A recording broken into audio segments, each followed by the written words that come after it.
Today we are going to start talking about proof, more specifically direct proof, which assumes that the hypothesis of a conjecture is true and then uses a series of logical deductions to prove that the conclusion of the conjecture is true. Let's dive a little deeper into what that means.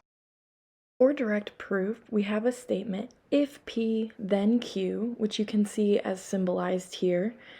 And basically what this means is that if P is true, then we know Q is true. So if we can state that the assumption P is true, we can then deduce Q is also true. So let's think of a first example here. If there are less than 30 days until Christmas, then Miss Fox has her Christmas tree up. Well, according to Miss Fox's snowman countdown, there are 27 days till Christmas, which is less than 30.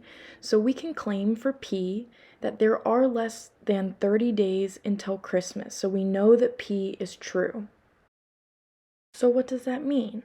Well, we know if there are less than 30 days until Christmas, then Miss Fox has her Christmas tree up.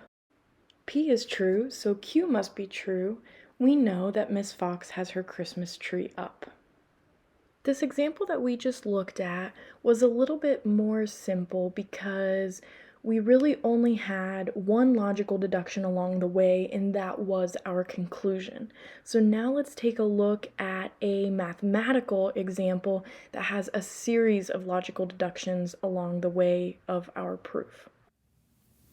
We are going to be proving that if A is even and B is odd, then A plus B is odd. So we're going to start by saying that A is equal to 2k for some integer k. Then we can say that B is equal to 2j plus 1 for some integer j.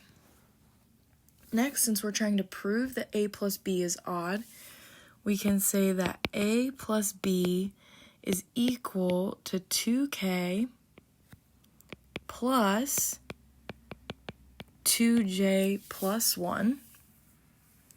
And this is by substitution.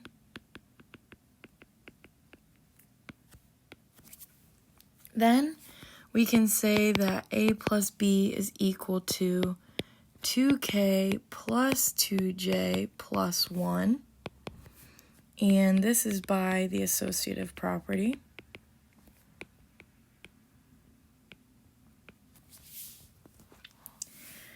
Next, we'll say A plus B is equal to 2 times the quantity k plus j plus 1, and this is by the distributive property.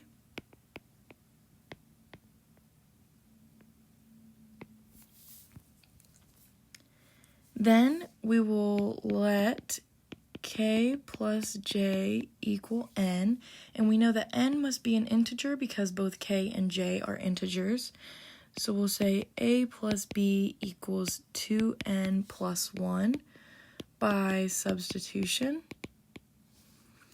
Therefore, we know A plus B is odd by the definition of odd. Okay, let's break this example down a little bit. So if we go back to our general statement, if P then Q, in this case our P is that A is even and B is odd, and our Q is that A plus B is odd. So we want to start by claiming that P is true. And you can see that this has been done on the first two lines there, where the definition of even and odd is used to show that A is equal to 2k and B is equal to 2j plus 1 for integers k and j. Then those next 4 lines down are the series of logical deductions that we're making before we can claim that Q is actually true. So using symbolic transformations and properties, we are manipulating the expressions until we have a statement that shows that Q is true, and in this case that is that A plus B is odd. So we claimed P was true, and thus proved Q is true through direct proof. Hopefully this has made direct proof a little bit more clear for you, and we'll continue working on this in class together.